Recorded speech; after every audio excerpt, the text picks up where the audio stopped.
idea of the proverbial comfort zone. You know, that place we hang out in where we already know everything we need to know. We know better. We don't need to learn anymore. We've got all the tools we need and we're solid, right? That place where we don't spend a whole lot of time growing. We don't spend a whole lot of time opening ourselves up to new information. We don't spend a whole lot of time challenging ourselves. So I noticed in myself recently some places in life where I've become too comfortable, complacent, and been challenging myself a lot in the last couple of weeks to step out of that. So something I want you guys to do is just take stock of what your comfort zone looks like, where you've let yourself become too comfortable, maybe complacent, and start thinking about ways that you can push yourself closer to the edge so you can get to a place of growth and expansion, because that's something that we should be doing for our entire lives. We never reach a point where we've got everything that we need. We can always push a little further forward. It's part of our duty of being human and being alive. So with that, my friends, if you've got your mace in hand, let's just take a couple moments with it to step back from it, find a little bit of a hinge position, maybe move side to side, and just use it to stretch out a little bit, lengthen the side body. Maybe take a little bit of spinal flexion and extension, kind of like a standing hinge cat-cow-like movement. But just for the next 20 seconds or so here, just intuitively move in a way that your body is asking you to. Again, finding sways, maybe bits of rotation. Just for about another 10 seconds or so, we'll get a little bit more active movement going. Let's go for 5, 4, 3, 2, and 1. Let's go ahead and let's keep our mace for the first little goings of our warm-up. And let's just find a lateral lunge, and we don't need to go too deep right now, finding a cross-body bottom position, and just begin to glide side to side, staying low with our switch curls. Maybe just taking a moment to work into a little bit of rotation, angling towards your bent leg, driving the pelvis forward, pulling the shoulders back, maybe safely finding a little bit of spinal extension here, and a little bit of flexion in the transition. One of my students I work with one-on-one a few weeks ago, we were doing something similar to this right now, and we were getting into this really deep spinal flexion right here. It felt really good. And we started calling it the goblin switch because he felt like a goblin while he was doing it. So let's manifest your inner goblins tonight for this first part of class. We'll just hang out here for about another 10 seconds. 5, 4, 3, 2, and 1. Go ahead and set your mace down. We'll come back to it in just a couple of minutes here. Let's find a horse stance. Let's start to rotate our wrists, bringing our fingers interlaced. Forearms pretty close together. Pelvis tucks forward. We'll go for 5, 4, 3, 2, and reverse. You want to get a little bit lower now. 3, 2, 1. Let's take a little more spinal flexion and extension. So palms face down, fingers remain interlaced. Scoop it down with an exhale. Inhale as we rise up and pull your palms to your chest. Now let's spend about 30 seconds here, minding your own breath. Feel free to accelerate or slow down a little bit. Something I want you guys to do tonight is feel a lot of freedom and exploration. You know, as I present some drills, as I present a flow tonight, just get right into, looking for what you want to find in it. We'll go for 5, 4, 3, 2, and we'll heel toe ourselves into a hip width base. We're gonna start off keeping our hips counter rotated forward. Let's go arms across in our coffin vampire position and just start to rotate side to side. This is for our spine, so as soon as you start to feel your hips rotating, you found your end range here. Don't worry, we'll rotate more in just a moment. Now we'll start to take our activity by driving down the ball of the foot, creating internal rotation from side to side. This will allow us to rotate a whole lot further. Driving the rotation from the ball of the foot all the way up to the crown. We've gone from goblins to Elvis. Not many places you get to do that. Let's go for 5, 4, 3, 2, and 1. All right, let's take a couple of shoulder rolls here. Just enough to really lengthen out our spine so we can reach the tailbone down, the crown nice and high, palms face forward, reaching down to the ground to make the neck nice and long. Press it down into your chest. Reach it up towards the ceiling. And repeat. Let your head hang heavy for just a few moments. Now we'll practice safely crossing roads, looking side to side. If you're in a cold part of the country, make sure you look down to protect yourself from ice as well. Look in all directions, really. 3, 2, 1, and let's take some neck rotations. Thinly veiled comments, I admit. 5, 4, 3, 2, and reverse.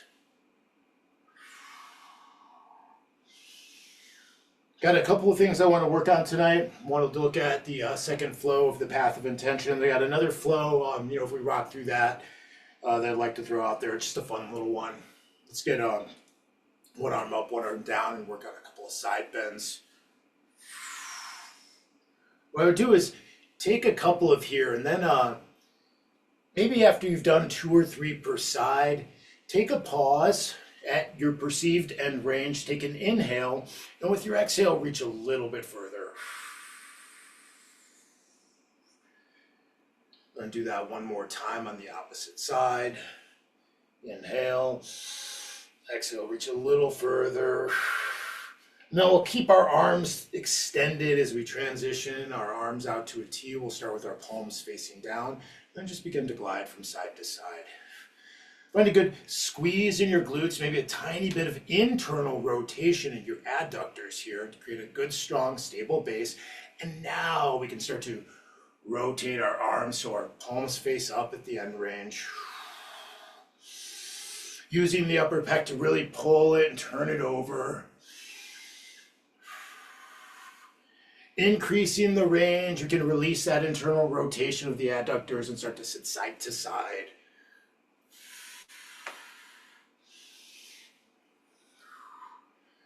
Flapping our wings or capes. 5, 4, 3, 2, and we'll come out of this and do a couple of big hip rotations. We won't be here too long. We're gonna hit our hips in a different way in just a moment. But the next time we pass through the front position, go ahead and reverse directions. Of course, if any of these positions feel good, you wanna hang out there a little bit longer, please feel free. We do pass through a little bit of a back bend, a hinge, and 2 sit-outs along the way. 3, 2, and 1. All right. So if you want to use your mace for this, feel free. You can balance here, but balance is not really the point. I'm just going to use it for a little bit of stability. I've got my mace on my left side. I'm going to take the right leg and hike it up. I want knee above the waistline for this. I'm going to pull my toes towards my shins and just swivel side to side, rotating within the hip socket here. Again, if you want to balance here, totally fine. I find I get a little bit more range when I've got this that I can apply just a little downward pressure into. But we do want to try to keep our hips level through this. 3, 2, 1. If you're using a mace, switch it over to the other side. Again, knee comes up above the waistline. Pull your toes towards your shin and then scoop it side to side. Doing your best to keep your hips level here. Drive down into your heel. Let's go for 5, 4, 3, 2, and 1. All right, guys, how are we feeling? Feeling all right? It's kind of cold here, but I'm already feeling kind of warm, but I was moving around a little bit before class. How are you guys feeling? Pretty good? All right, cool. Well, let's go ahead and let's start to get into a little bit of the work. We are going to go into a round of 360s, and we're going to use our footwork as we go through this. We're going to go through all 4 steps: forward lunge, lateral lunge, back lunge, reverse crossover. Meaning that I'll take one 360, we'll bottom hand catch into a forward lunge, switch over to the opposite side, from here into our lateral lunges, so on and so forth. I'll guide us through that. But the steps are not the point. The exit from the 360 is really the point that I want to dial in on this tonight. And what I mean is, as I come out of the 360, we're not catching the globe. What I want to practice is controlling the lift of the backswing of the 360 enough that I can slow it down, disconnect, and slide my hand into position. So we want a nice, smooth, dynamic 360 where we can slow down, gracefully land into position, preferably timing well as we change our base into one of our steps. Any questions, guys? Make sense? Cool. Well, let's get rocking with that. We'll go for a couple minutes here, so it'll be a nice long round. We should be plenty warmed up by the time we're done with this. Let's set our warrior position. I'll guide us through. I'm going to start with my right hand on top, but you all can do whatever you like. In 3, 2, 1. 360, left hand catches, left foot forward, rise back. 360, right hand catches, right forward, rise back. 360, right foot steps, left hand catches. You guys get the picture. I'll just call out the last few here.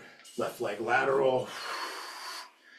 Now we're coming to our reverse lunges. 360, right leg back as the left hand catches. Swing, right hand catches, left leg back. For the reverse crossover, I'm going to step towards the globe. So as my left hand catches, my right leg steps. And as the right hand catches, left leg steps. And from here on out, guys, feel free to take the steps in any order you choose. Again, we're really focusing on the exit from the 360, as well as our entry back into it as I lift the globe, slide my hand, and settle into the next step. We're going to go for at least another minute here.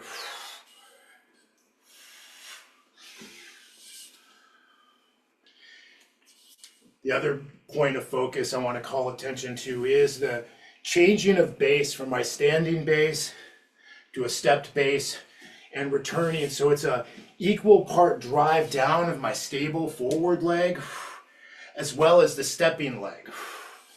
So look to find the balance of action between your stable leg and your stepping leg.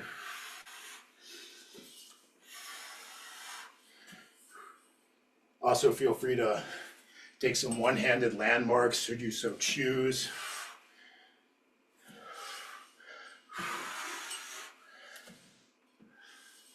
Looking to not just step, but to float.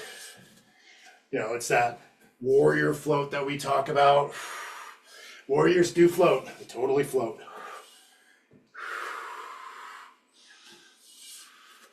It's a good goblin stance there. I like it. I got to get this guy to come to one of our live classes. I know sometimes he watches the recordings, but love him to be here sometime.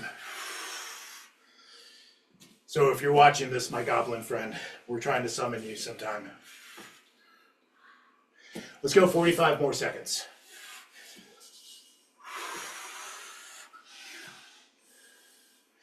Us 360 into a step is, a very basic skill, but I want to advance this skill by, focusing on the base and the position my hands are in when one of them comes off of the mace to land into this step. We'll go for just about 15 more seconds. We'll go for 10, 5, 4, 3, 2, and time. Go ahead and take a rest, my friends. Saw some really good exits out of the 360s on that. Does anyone have any questions? No? Cool. The hand position, the release is a really important thing as we're going into catch, especially, and it can change a little bit depending on the grip we're going to land in. We were just landing in a basic under grip here, but if we're landing in an over grip, it's going to change a little bit, but my hand position is pretty much the same. Notice this landmark right here where the mace is in kind of an elevated crossbody top, whether I'm catching with a under grip, an over grip, or if I'm starting to set up like a Shaolin. That shape of the arm in the release and catch position is pretty much the same in all of those. Just micro adjustments based on our hand position. So that's going to play into the first drill of the second flow in the path of intention, which is a 360 into a Kimura with either a step 3 or a floating position. Because there's two versions of this that we played with. We started doing this last year, you may recall.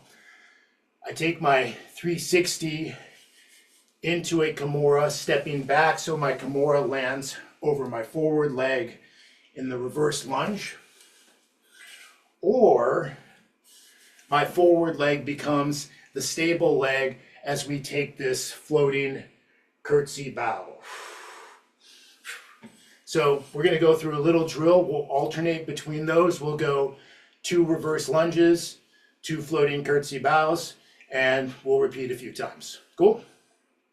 And then we'll move on to the next pieces of the flow. I think everyone here has gone through this one a couple of times over the last few years. So like I said, we can move through this one pretty quickly and then play around with another flow too.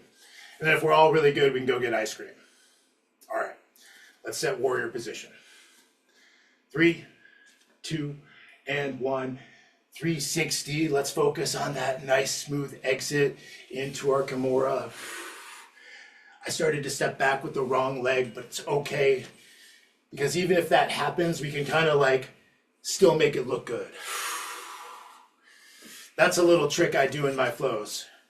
I'm going to sell it out right here. See, I start to step back with the wrong leg. I just like kind of plant it and then step back.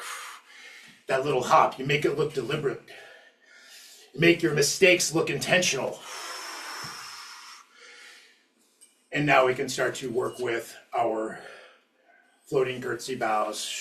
For this one, I bring the Kimura into a crossbody bottom. I like to bring the leg up high, stomp it down, and then take it to the other side. Also feel free to play around with a little bit of rotation here. In that floating curtsy bow, sometimes I like to really rotate the globe back, point the tail forward.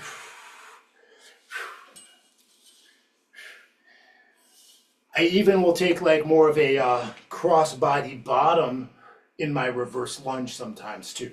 So I just want you guys to kind of play around with a couple of the inflection. The very technical standard way to do this would be to point the globe forward in a real based out strong lunge. But play around with maybe creating some rotation one way or the other. Maybe move it around once we take the position. Maybe you want to land in the lunge, then float it, and then take it to the other side. Let's go for about 20 more seconds here. Or maybe float, step back, rotate and come up. 5, 4, 3, 2, and time. Let's take a rest, guys.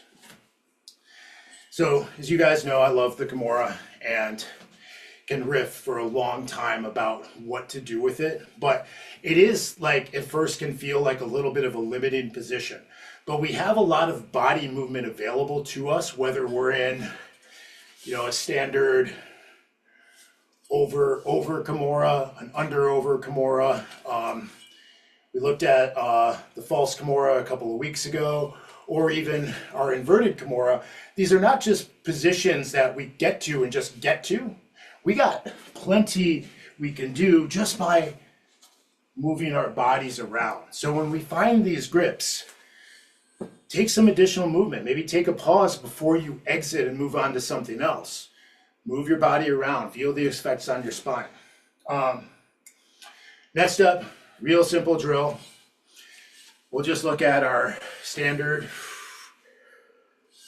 tree king with an arrow, creating a little bit of thoracic rotation towards our elevated leg.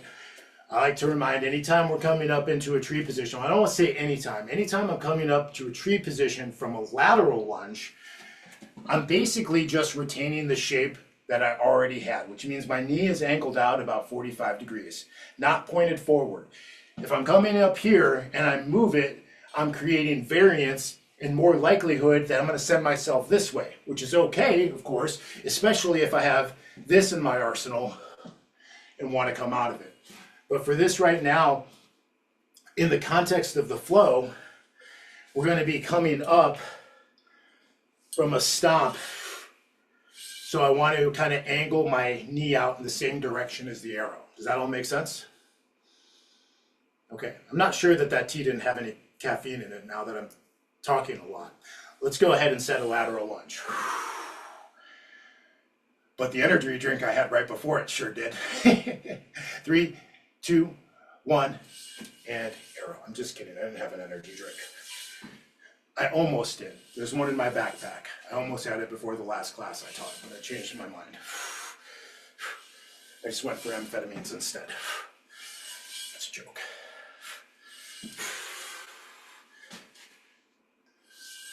Nice work, everybody. You guys' balance is looking better than mine tonight.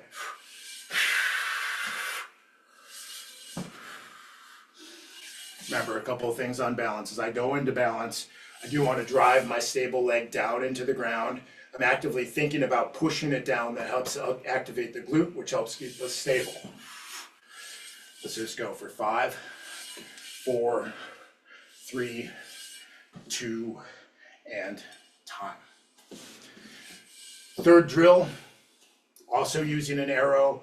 This time we're taking the reverse crossover lunge,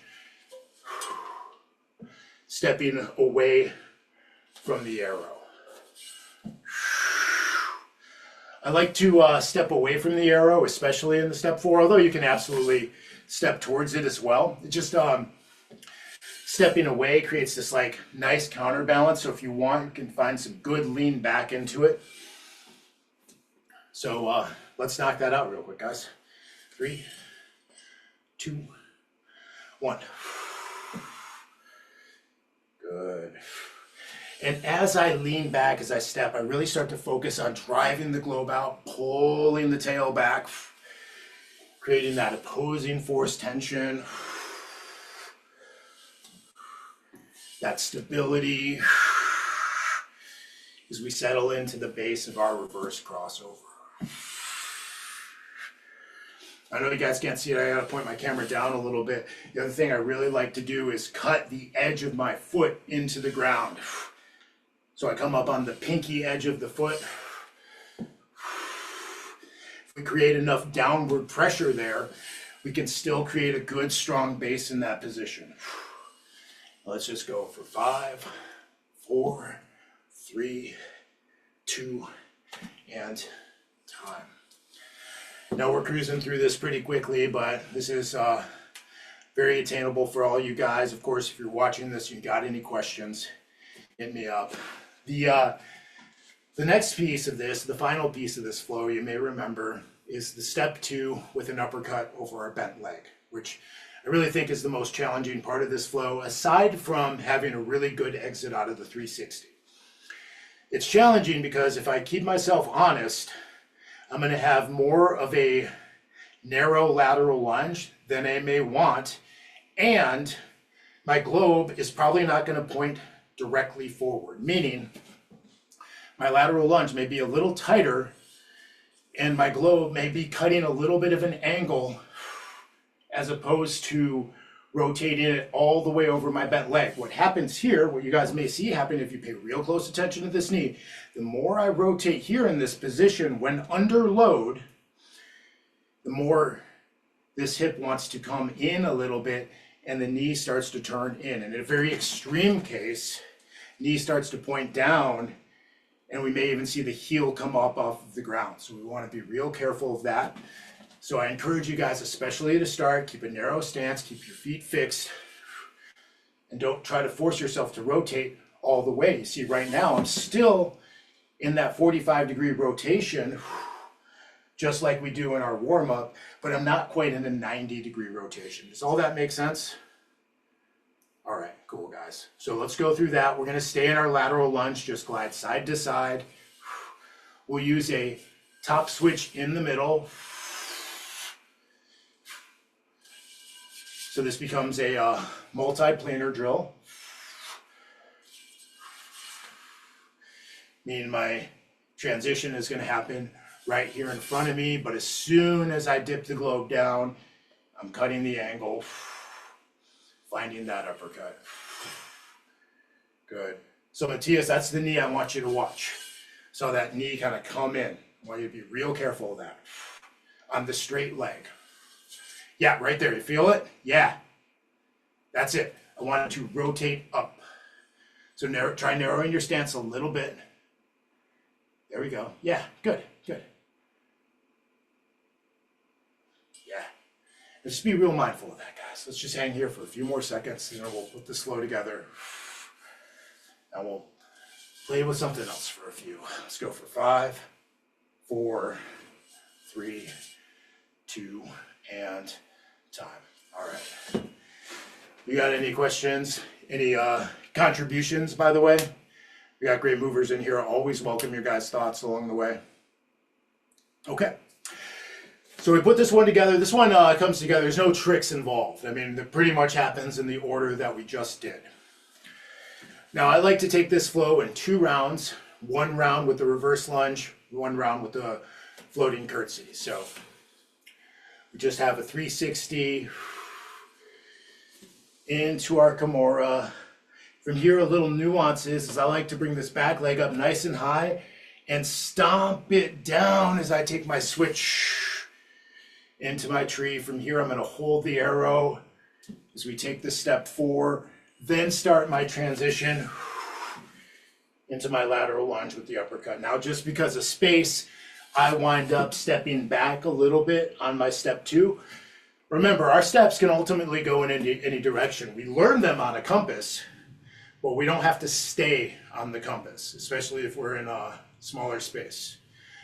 Second round through, we'll take the floating curtsy. So we'll go through it 4 times total, take a quick break, do it a little again, add a little free flow, and then we can move on. Sound good? All right, cool. So let's set our warrior position. So I'm going to start with my right hand on top. Now I'm getting warm in here. 3, 2, 1, 360. Left hand catches, left foot back. Let's start with that reverse lunge. If you want to take a little rotation here, please feel free. I like to bring it to cross body, especially right before I stomp my left foot down, rise up into the tree. Take the step 4, and then the step 2 with my good, honest uppercut. From here, from cross body, I'll come back to my based leg, into the 360. Right hand catches, right foot back. Set up our Kimura. Little cross body, step and stomp to rise. Take the step 4, then to our uppercut. Let's come back up. Let's hit it 1 more time per side. This time with our floating curtsy. So as my left hand catches, my left foot is going to float back. Again, I like to try to challenge my balance here as I get knee behind knee, curl my heel towards the glute, maybe point the tail forward, rise up, stomp down, switch arrow. Now we're back to the step 4, and uppercut. Good. Knees look great in that lateral lunge, everybody. Nice work. Let's step up. 360. Right hand catches, so the right foot floats. Find the balance. Then when you have it, stomp the right foot down, elevate the left as we switch. Reverse cross. And uppercut. Let's come back to warrior. Take a quick little break, because I gotta take the sweatshirt off. How are we doing, guys? Good. Nice work, everybody. We look great on that one. So as we go through this next time, I really want you guys to look for inflections that feel like it's your flow, not just something I'm throwing at you. So if you want to stay lower in the transitions, work a little bit higher, use some more spinal inflections, rotations, whatever it is, put a little bit of you into it this time around. We'll go through it just like we did now. The round will be a little longer because after that, we'll cut a little bit of time for some free flow in the middle of class here. And if you want to use that time to revisit parts of that flow, please do, or if you want to do just whatever. So we'll go for just a couple minutes here. We'll pause and we'll work on something a little different. Sound cool? I throw my thumbs up like I'm just like, yes, it sounds cool. I think it sounds cool. I hope you guys do too. 3, 2, before we move, let's hit a base. I know I counted us in like we were gonna move, but before we do, let's get real grounded, real present, real center. Really grateful you guys are here. Let's go in 3, 2, and 1.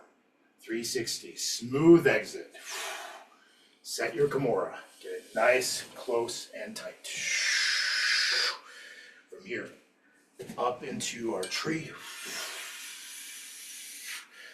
If you know it and you want to go ahead a little bit, feel free.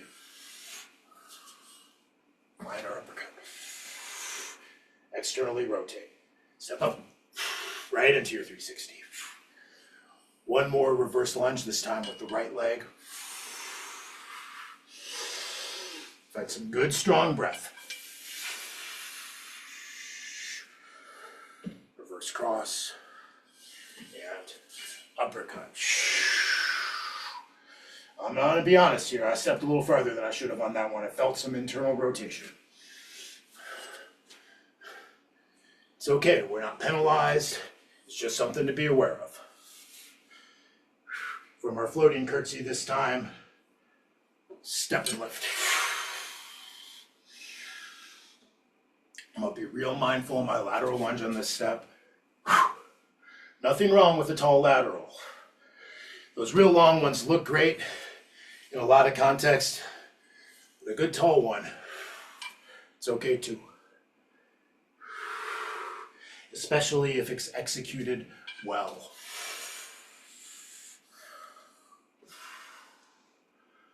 Very good. Beautiful arrows, my friends. Super proud of those.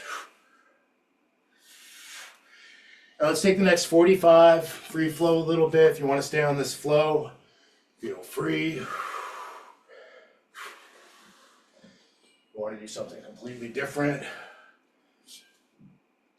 I won't stop you. I'll encourage you. The one challenge I'll give you is don't move at one consistent speed. Look for some dynamic control. A little bit of acceleration, a little bit of deacceleration, just for another 15 seconds.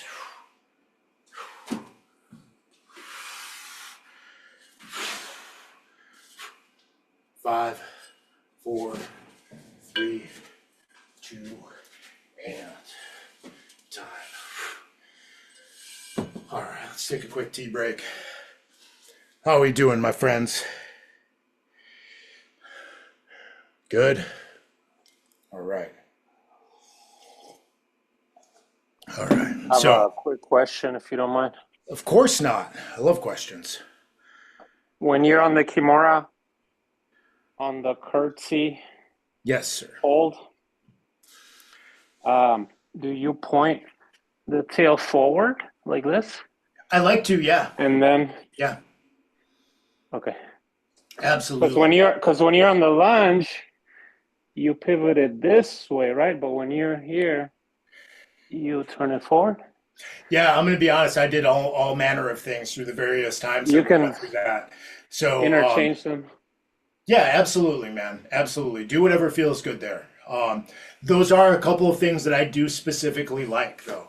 I will say that when I'm in the reverse lunge, actually, I kind of like it both ways here. If I like rotate a lot towards the forward leg, feels really strong, especially if I create a little bit of internal rotation on my back leg here. This feels like a really, really strong base here. The adductors are firing, so I'm stable. In this floating position, it feels really good to bring the globe back and find the deep hinge. So the tail like almost starts to point down a little bit sometimes. So yeah, I would say play with it and find what feels good. I like all of those things.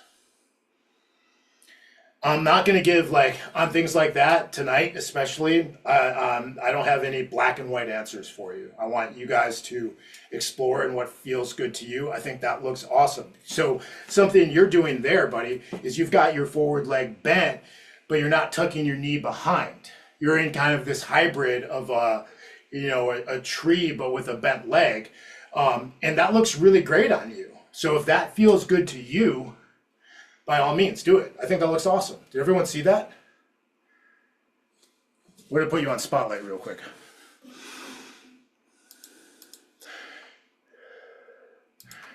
There you go. See, that look pretty awesome. I love it. I don't think I've ever done it like that. That's cool, man. Great work. Great work. Thanks for sharing. Thanks for willing to be spotlighted. Let me get back to gallery view here. I don't need to see my big head right there. Okay. So in the live classes I've been teaching at the one of the gyms I teach at, we've been really focusing on Shaolin wrist control the last couple of weeks. And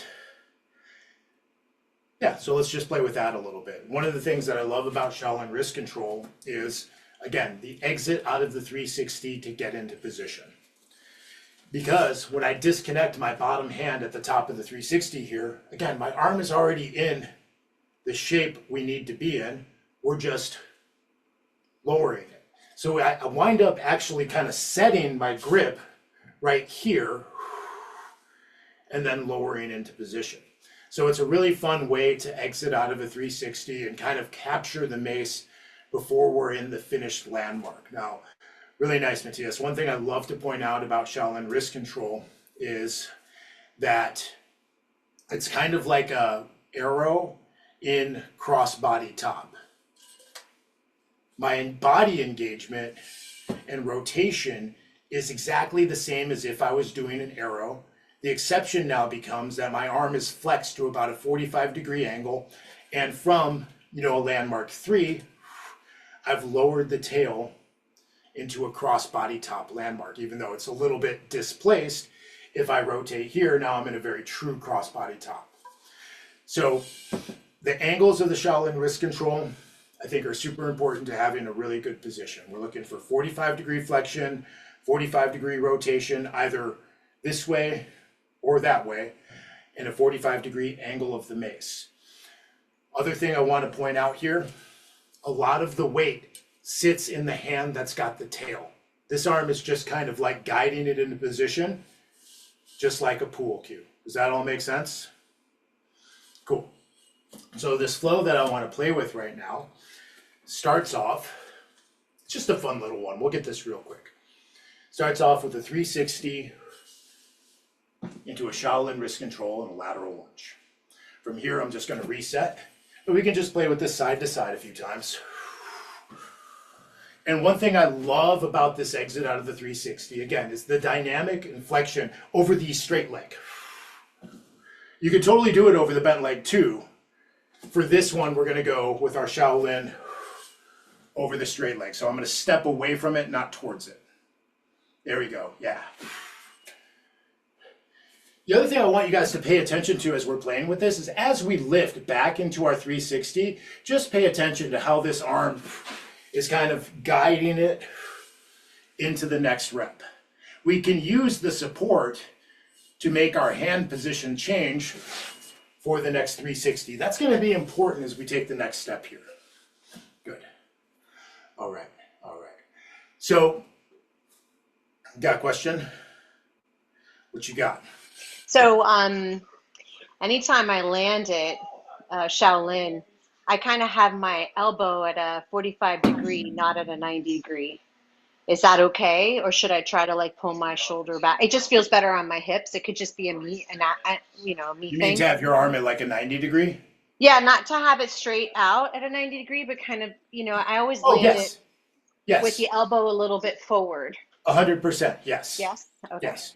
Yeah, so, I mean, it's not really your elbow forward. You're not like creating a chicken wing Right, here. it's like What's my happening shoulder. is we're setting our position and then rotating our body so the arm is 45 degrees in front of you. Right, Is that what you right. mean? Yes, Yes. absolutely. 100%. I either want to rotate my body 45 degrees so it's going directly out to the side, or I'm going to bring my arm in 45 degrees so it's going 45 degrees forward. I am not going to keep my chest square forward and then bring it out to the side. We're not going to do that. Just like I don't like to do arrows like that. I don't like to do that. Does that all make sense? Cool. Good question. Good question. There's a lot of little details. I know we're kind of going through this position kind of quickly, but there are a lot of really important details to it. Something we're going to just play with real quick is just going to be our battle grip uppercuts side to side, and then we'll integrate it in with what's happening here. So let's just start by setting a battle stance. We're not going to do any footwork with this right now. We're just going to practice our infinity uppercuts in the battle grip. So our traditional uppercuts we do with an over grip. For this variation, I'm going to keep my over grip the entire time. And as I complete the uppercut, I'm just going to switch it back down to a landmark 2 through cross body, uppercut. Good, controlled transitions here. One of the most difficult parts of operating within the battle grip are creating really, really smooth transitions, but I say that and you guys are all doing a fantastic job of it. Good. Let's go for 3, 2, and 1.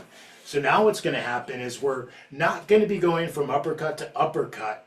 We're going to be making a transition. So just for this drill, what's going to happen is if I've got my mace on the right side of my body, I'm going to step forward with my left leg. From here, I'm going to bring my mace to crossbody bottom, step back, and then take a right leg lateral lunge as I switch. From here, we can step up and magically the mace is on the left side of my body. Do you guys see that magic?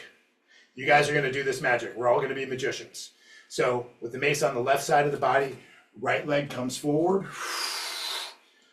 Let's find cross body, return to base, switch out to a left leg lateral lunge. Now when we step up, magicians. All right, let's roll through this a few more times. Forward uppercut, cross body, step back, switch, and up. No one saw it, doesn't count. Forward uppercut, back, and switch. All right, easy enough. Cool little mini flow within the flow that we can do right there. We can make that transition a whole lot cooler if we kind of do it up here. So what I mean is now from my uppercut, I can lift it up a little bit, start up here, and then step out to my lateral lunge.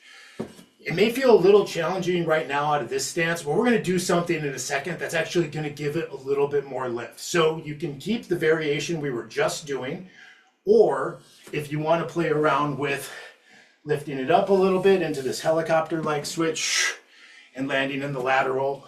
We're still magicians. It still magically appears on the other side of our body. Cool? 3, 2, just a few reps here. Uppercut. Maybe I take this helicopter-like switch. Again, we're gonna do something with our feet in a second that'll give it a little bit of lift. But right now, I just wanna kind of prepare. Good. And we'll just do it 2 more times.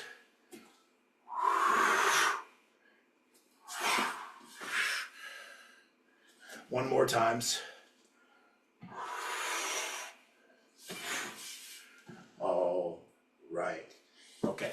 So the way this is going to work in the flow is we're actually going to take the forward lunge away. Instead of being a forward lunge, we're going to be in a balanced position. So I'm balancing on the opposite side of the uppercut. So what I do is I step this foot down actively. So I'm not planting my heel, I'm just planting the ball of my foot. That way, I give a little bit of drive up into my switch off to the lateral lunge. So let's try it that way just a couple of times. Uppercut into balance. We set down the ball of our foot. Notice there's still flexion in the leg, and we give a little bit of bounce up into the transition. Very nice, Joel, that was great. Go ahead and try it just a couple more times. Balance, plant, lift, transition. Good. Uno más. Balance, plant, lift, transition. And nice work, nice work.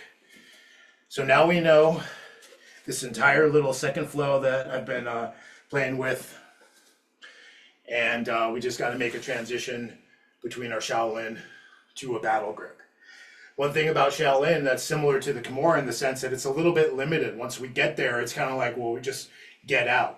I do like to move around with Shaolin, although in this flow is not really one of those times it's happening, but there is a flow that we do sometimes where we'll catch a Shaolin, we'll bring it forward, and then we'll exit out of it.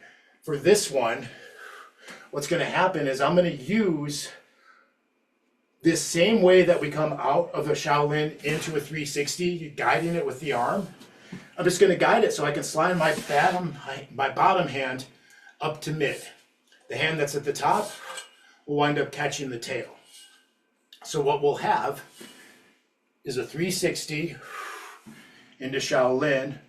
From here, I step into my uppercut, plant it, lateral lunge, and then we switch sides. So it's a quick little fun flow, and it just has that fun like pop out of Shaolin to catch our battle grip. So just to go over that one more time real quick, as I'm coming out of the Shaolin, I use a combination of this and my step up to switch more gracefully than what I just did. Let's just pretend what I just did looked really good and not the slop fest that it was, okay? You guys get the idea? All right, so let's try moving through this a couple times. We'll go nice and slow the first couple reps, then we'll jam on it for a couple of minutes, take some free flow and call it a night, all right? 5, 4, set your base. Get strong. 3, 2, 360. I'm gonna step with my right, catch with my left. Good. Now, not a slop fest, well executed into our battle stance. Take the uppercut, elevate the left leg, plant the ball of the left foot, use it to spring up, right back to our right leg lateral lunge. From here we'll step up. So we basically just go lateral lunge, balance, right back to our lateral lunge. 360, Shaolin lateral, bounce and switch. Maybe right into balance like I just did. Didn't mean to do that, I just happened. And out to our lateral. Nice work. Step up. 360, smooth exit to Shaolin. Bounce and switch. Balance uppercut. Plant it. Switch it down. Nice work. Let's hit it one more time. Quick break, then we'll do our last round.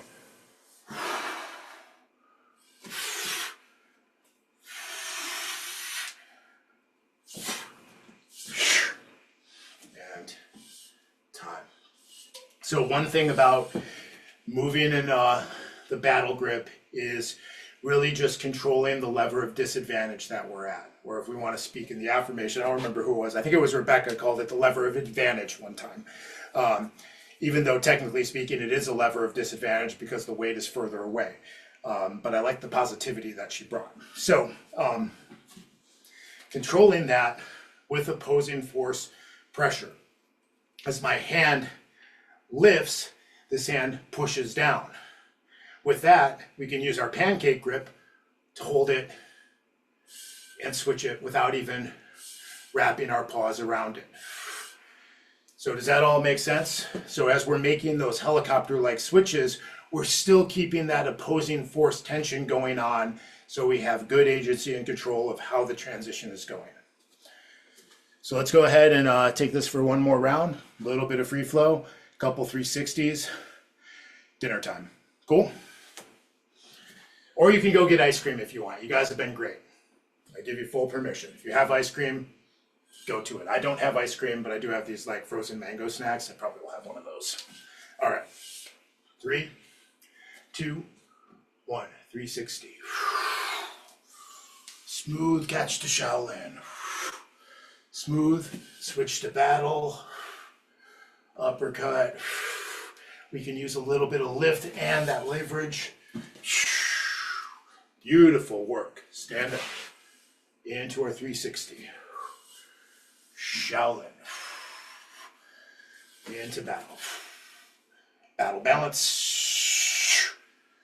Set it down. And switch. Nice work, guys. Go ahead and take it on your own. Let's go through this just about 30 seconds. Look for the things that make it you. Feel free to change your angles here and there. Again, our steps can go many different directions.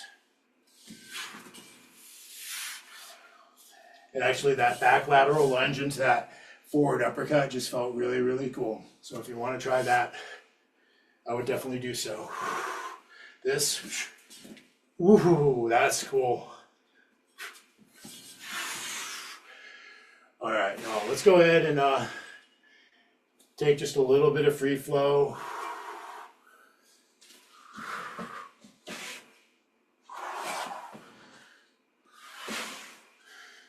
Thanks for your awesome movement tonight. It's really awesome when we get to kind of move through our plan quickly, and not that it's not deserving of the attention, but you know, we're covering some familiar territory, just looking for some different ways to express it, but that does open a little bit of time to play around some other stuff sometimes. And let's take about 15 more seconds, then we'll hit just a little bit of free flow. Or I'm sorry, 360s. 5, 4, 3, 2, 1. And let's just close it off in unison. All just hitting a few swings. One-handed, two-handed, one-footed, one-footed, one-handed. Go ahead and switch directions. Feel free to monkey around a little bit, have fun. 5, 4, 3, 2, and time. Beautiful work, my friends. Thank you so much for being here. Again, the challenge for the week, aside from practicing these flows, is to just take a little stock of where you are and relative to your own comfort zones, where you can maybe push yourself closer to the edge or maybe even outside of it. If it's something you want any help or support with, let me know. I got you. A couple of you guys have helped push me in some ways recently. I let Joelle know this, but she had started a Substack thing